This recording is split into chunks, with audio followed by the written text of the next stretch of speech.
your posture until you have to sit up.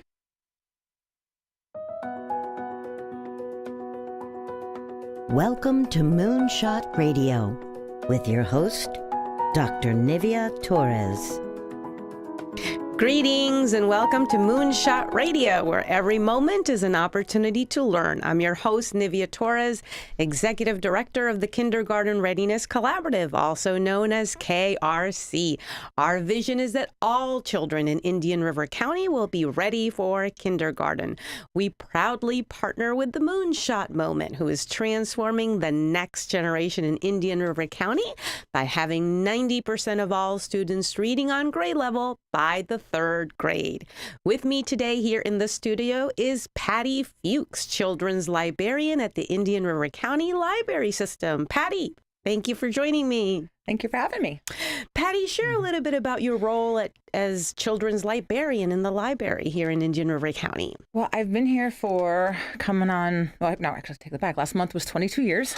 Started out at the main library, and as our branches grow, so did my position. So now it's almost more of a youth services coordinator, what have you, but a children's librarian really for the system, which basically means that I'm ultimately responsible for all of the collection development, what we buy and why we buy it and all that kinds of things, and all the programming and just all the, just in general, making sure the children's departments of our 4 branches, soon to be 5, run well. Definitely a big role here in the county. Patty, talk to us about the branches of the library system. You mentioned there are 4. Where exactly are they located, and are they different? Very different. They all kind of serve somewhat different purposes for their own, their local population. We have the main library in downtown Vero Beach. We have the North County Library, North Indian River County Library in Sebastian. And which are both, fairly large. Obviously, the main is our largest branch, but the Sebastian's got a large collection as well. The Brackett Library, which is a joint use with Indian River State College on their Mueller campus, a little bit out west of town. And then we have the Gifford Youth Library, which is inside the Gifford Youth Activity Center in Gifford. And then we will soon have a 5th branch, which I am really, really excited about, in Fellsmere. The Marion Fell Library is going to become a branch of our system in partnership with the city of Fellsmere. So before we get into the Fellsmere branch of the library, the other 4 branches are very different and unique in their services. They are and they aren't. I mean, some of the collections are a little bit different to reflect the needs. Obviously, the college is going to have some materials that the other branches wouldn't, but there's, they relate to what the needs are of the community. Children's wise, we do a lot of the same things between Sebastian and Maine, and kind of split some of those programs between Brackett because we're serving kind of the north population and the south population. And the Gifford Library is literally just a small youth library. It does have a small collection of adult materials, but that was created really to support the kids going to the center there. So this exciting news about Fellsmere, Patty, what can you share with our audience? Well, starting in January, this is something that's been dear to my heart. I've lived in Fellsmere for the last 18 years of my life, and the library has gone through different incarnations. It is the oldest library in Indian River County. It existed before, quite frankly, before Vero existed at all. Wow. It was built in 1915 by Marion Fell, who was the daughter of the founder of Fellsmere, Nelson Fell, and she wanted a library. So she asked her father, to build one, and he said, "Well, raise some money." And I don't want to speak out of turn, but I believe the story is that she then, she had a lot of experience speaking Russian because she lived there at one point, and she translated some Russian works into English and used that money that she made to help fund the original library there. So it's ran for quite a while. It's over the years. It's closed. It's open. It's closed. It's open. Depending on availability of volunteers and funds and what have you. But the city does own it now, and again, with partnership with the county, we're going to be opening it to start for 2 days a week. We're hoping for more in time, but to begin with, we'll have 2 afternoons a week. It's located right across the street from the Fellsmere Elementary School, so you could not ask for a better location in terms of reaching the Moonshot's goal and what me as a children's librarian particularly, who we want the demographic we want to reach the most is right there. So we're looking forward to that. That's really exciting news, Patty, and I know you've been advocating for it, so it's a great win for the community, and we look forward to having it serve the entire community in Fellsmere. You mentioned Moonshot. So as part of your role as children's librarian, what is your support in terms of the Moonshot moment here in Indian River County? I feel like for my role, the library's role with Moonshot is really where their boots on the ground, or where they're, shouldn't say boots on the ground, we're more of their supply, the supply chain. We have the materials, we provide the accessibility, some children are blessed to be in a household where their parents already have the message and or the funds to run to the bookstore and fill up their own home library. Some don't have that, and as far as internet access, I mean, that's huge now. I mean, so many of the kids, the homework, even at the lower elementary, they're doing, some of their homework that they're doing has to be online, and not everybody has that access, and we can provide that access. And that's what's great about having been involved with the libraries in the time that I have, is I've seen such change and or evolving. It's not the old joke, if this is not your dad's Cadillac or whatever the old commercial was, this is not your grandma's library. I mean, we still, literacy is obviously our most important thing, and providing the services and the materials to be successful in that, but we're more than just that now, and now we're community centers. You definitely are. So you talked a little bit about the evolution of the library, and I have a question. In terms of circulation, because of this digital age, do you still see that same circulation? Are folks still going to the library and getting a library card and checking out books? What is your sense of that, Patty? It's, there are some people, I mean, we'd all be lying if we didn't say we knew people who just don't pick up a hardcover book at all anymore, but it's hanging on, in terms of a lot of people still really prefer, especially their pleasure reading, the fiction reading, to be an actual hardcover book, So the circulation is still good. I mean, I again don't want to speak out of turn. I don't have stats in front of me, but I'm pretty sure over the years we've seen a little bit of the stats for our hardcover materials going down a little bit. However, we have Overdrive now. We provide ebooks, and that's really successful, So it's just evolving. If people aren't reading less, they're not using the library less necessarily. They're just using it in different ways, than they were before, and that's okay. I think there's always going to be a place for hardcover books, in a lot of different ways, and most, say librarians totally, I'd say most, we all do, embrace the technology and embrace the change, and it's okay for things to be different, as long as our goal is still, literacy and bringing people together and providing access to information, which is our goal. Definitely. I have to confess, Patty, I try to use the Kindle and other devices for reading.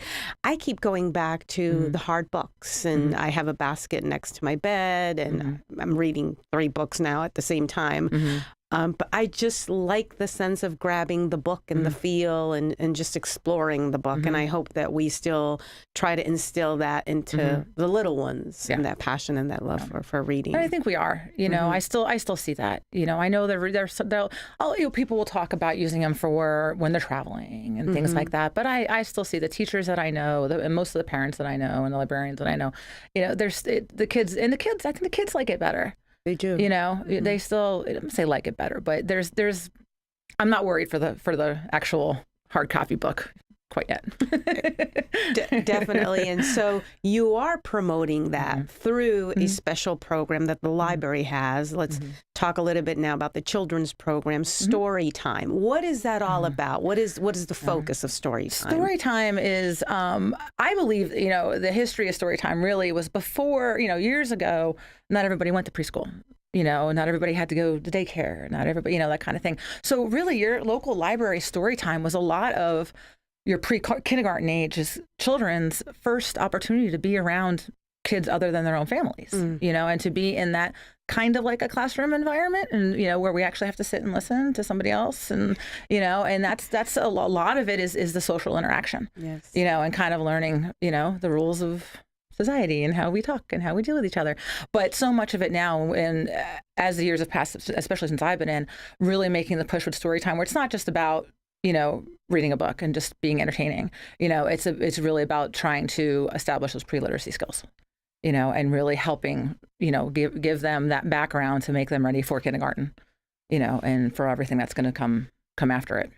Yeah. And how do you promote story times? We've been showing your website throughout the show, but how do you promote it? How do parents learn about it? And what is the reception that you're seeing in the community for this program? The story time are still very healthy. I've seen them ebb and flow a little bit over the years, but I will say right now, like everyone, because we do them at every single branch, when I refer to story times, I mean generally these programs that are for say 2 to 5 year olds, and we read a few books and we do a bunch of songs and we do a little craft activity at the end, and they're done at various times and days at all of the branches, and their attendance at every single one of them is great. I mean, to the point where I just started doing one. I'd been doing one as an outreach at the IG building down south, an intergenerational building, and ended up moving it to Brackett for some scheduling reasons. And we were in the little story time room, which is, if you've never been there, you really want to check that out. We've got our pirate ship and everything. And we're having to move out of that room into the regular large meeting room because we can't fit everybody in there. So they're doing well. I mean, the parents there are a lot of parents that have the message of the importance of, of reading early and getting them exposed to the books. And that's what the programs are all about. From my perspective and most librarians' perspective, is to get the children, or yes, give them the pre-literacy skills, and yes, have fun, entertain them. But it's to give them a positive image of the library and of learning and of books, and so that as they get older, they think of the library as this happy place. It's a positive thing in their head of what it is. It's not just this scary place which is really quiet and you're going to get yelled at, or it's boring and there's nothing good to do there. We have programs going for the little ones. I do STEM programs for the older ones during the school year. We have art clubs. We have for the teens. All kinds of programs now. We have a new teen librarian who's doing some really fun stuff. Oreo tastings. I had no idea how many different kinds of Oreos there are, but there's a lot. So I mean, there's something for everyone to give, to get them out there. And then hopefully, maybe get a book in their hand in the process. Yeah. That sounds great, Patty. And we certainly want to start early so that they develop that sense of discovery and passion for the library. We're going to take a quick break and we will be right back. At the Kindergarten Readiness Collaborative, our vision is for every parent, regardless of income or zip code, to have the knowledge and tools they need to raise healthy children that are prepared for kindergarten. Our mission is to support our partners in developing a high-quality early childhood system that is family-centered. Our outreach and parent engagement specialists connect with families and build trusted relationships. KRC has chosen Fellsmere and Gifford as our 2 focus areas in Indian River County. Our Fellsmere office is located downtown in the City Annex, and our new Gifford office is located within Victory Park Apartments. Our administrative offices are now located adjacent to Healthy Start and Treasure Coast Community Health in Vero Beach. The Kindergarten Readiness Collaborative, developing a high-quality early childhood system for all children in Indian River County. For more than 160 years, PNC has been committed to providing their clients with great service and powerful financial expertise to help them meet their financial goals. The PNC Foundation, which receives its principal funding from the PNC Financial Services Group, actively supports organizations that provide services for the benefit of communities in which it has significant presence.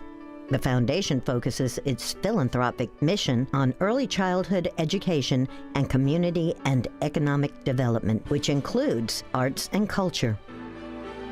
Through Grow Up Great, its signature cause that began in 2004, PNC has created a bilingual $350 million multi-year initiative to help prepare children from birth to age 5 for success in school and life. For more information, go to pncgrowupgreat.com.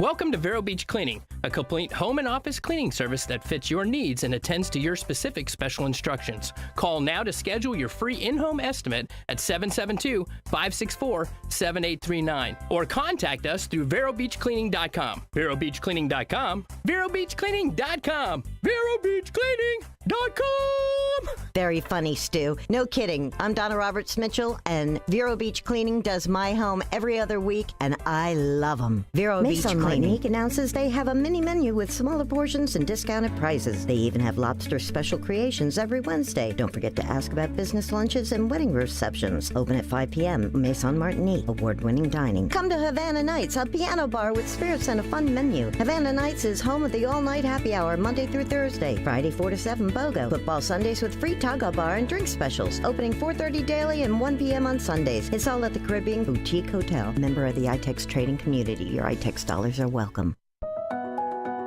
We're back to Moonshot Radio, where every moment is an opportunity to learn. I'm your host, Nivea Torres, Executive Director of KRC. With me today here in the studio is Patty Fuchs from the Indian River County Library System. And Patty is the children's librarian. And we have been learning so much about the programs and the services that you provide to the community. Right before the break, you were talking about story times, but I know that you have another program called Read and STEAM. What is that about, Patty? The STEAM, which is the newer version of STEM, which is science, technology, engineering, and we added A for art, and then M for math, which is very popular, very needed, very important in our schools and for our children to be exposed to. And a lot of libraries around the country are offering these supplemental programs. So our Read and STEAM lab is basically we pick a concept like we were talking we were doing physics the other day, gravity and things like that.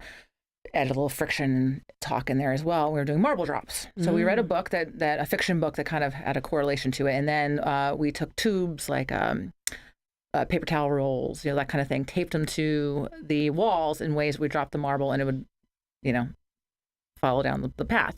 And so it's basically, introducing a very basic science concept and then doing like a really fun activity that goes along with that. And we offer it 4 different ways throughout the system. We offer 2 homeschool versions for our homeschool families, both at the North Library and at the main library. And then we're offering it at the Fellsmere Library as an after-school version, and also at the main library as an after-school version. And those are all done. Each one of those individually is done every other week. What a great connection, really, to the science, the engineering, and all the concepts that children need to develop those critical skills. What about the art club, Patty? The art club is something that we do. Miss Jennifer is a retired art teacher from New York who is just awesome. She's phenomenal. I'm jealous because I want to take her class. But she, in the summertime, she offers this class weekly, both at the North Library and at the South, or at the main. But in the school year, just because people are a lot busier, our programs, we don't do as many programs. We don't do as many weekly programs for elementary age during the school year, just because people are busy and it's difficult, to get the attendance. So we usually do one big event per library per month for the elementary age. But the art club is done once a month during the school year at the North County Library. And what she tries to do with that is it's all about fun. We're trying to trick them into learning things. She'll do some sort of fun activity, but it's tied into an actual artist. So they get to learn about an actual artist. Could be somebody recent. It could be, modern artist. Could be somebody, from a long time ago. But they do an activity that's inspired by that. So they learn a little and they play a lot, which kind of should be our new motto. Well, I like what you said. You're trying to trick them into learning and to getting them to have fun, which is important.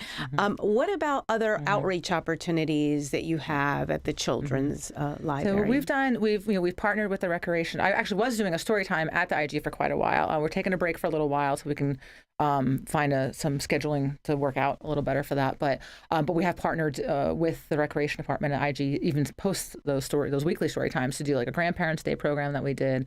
I'm always available, as are the librarians at the North County Library, to visit any local preschools if anybody ever wants I know Miss Susan at the North County Library has a couple of preschools that she visits regularly, and I'm available for the same down here for the Vero area.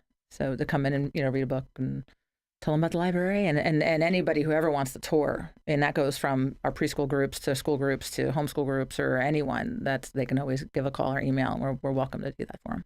Oh, that's great. That's a great connection for the community, Patty.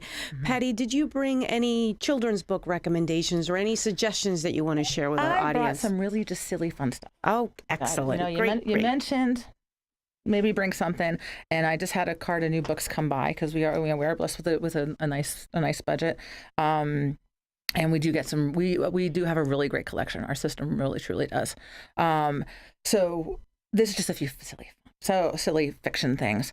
This is actually in our juvenile graphic novel section. We have 2 graphic novel sections. One is just plain graphic novels, which includes all of your your Supermans and all that kind of thing. And also a lot of nonfiction pieces, but stuff that's written from adult perspective, for adults, not necessarily kids. But we have a whole separate section in the children's department that are graphic novels that are kid friendly. You don't have to worry about any, surprises or, topics that you're not comfortable with. But one that's in there that is not babyish by any means, and actually, I read every time it comes across my shelf, or comes across my desk, is a Phoebe and Her Unicorn. Mm-hmm. And this is our latest one, which will be on the shelf shortly. It's the 5th in the series, and it's literally I believe these actually were in newspapers, or are in some newspapers. I've not noticed it, but I don't think we have it locally. But it's a fun one about a young girl and who's maybe not the most popular in the world, but one day she meets a unicorn who helps teach her a lot of confidence and mostly just a fun book. And if you like unicorns, definitely you can't go wrong with that. Mo Willems, who is one of my absolute favorite authors and has been for years. He one of the first ones he had was the pigeon series. Don't let the pigeon drive the bus, and don't let the pigeon have a hot dog, and what have you. He moved on Elephant Piggy series, which is a first reader series that was very popular. They retired recently, and people were very sad that they retired. But apparently now we have unlimited squirrels to take their place, and the unlimited squirrels are very, very, very silly. But this is a bit of some controlled vocabulary. It wouldn't be a level 1, but it's still probably will end up going in the first readers. I have to take a little look at it more, but it's definitely a fun continuation of all of Mo Willems' really, really fun, silly stuff. And the last one I was going to mention was I'm Tough. I'm Tough. And Kate and Jim McMullen are a couple who write and illustrate a series of books about if you've got somebody in your life who's really into like construction equipment, and one of their favorites I love to do in story time is called I Stink. And it's about a garbage truck, and that's a fun story time favorite. And this is just another in their series about a little pickup truck who lives on a farm, and he's not the biggest pickup truck, but he is the toughest pickup truck. This is about him. Oh, well, that sounds like a great lesson for little ones, Patty. Thank you for bringing those recommendations and suggestions. And Patty, how can folks get more information about the children's programs, the libraries, and these recommendations that you brought today? Everything's on our website, which is irclibrary.org. And we just revamped it recently, and I think it's a lot easier to use, a lot more information on it. You can find links to databases and stuff for older kids research and adult research. There's also lots of links on the children's links for just fun educational stuff for them to do. And then most importantly, if you click on our calendar, our program listings will give you everything that we have going on in all the different branches. And as far as the contacting, emailing me is usually the quickest way to get me because I work at all the different branches. But again, you can call any of the branches and they can help you out. But again, the website and also Facebook, we have Facebook pages for each of the branches. Check those out. We try to remind people on there. So like us, and then you'll get reminders of all our fun programs. Thank you, Patty, for coming and for sharing all this valuable information. And we're going to have you come back and share more book recommendations. Thank you. And until next time, this has been Moonshot Radio, where every moment is an opportunity to learn.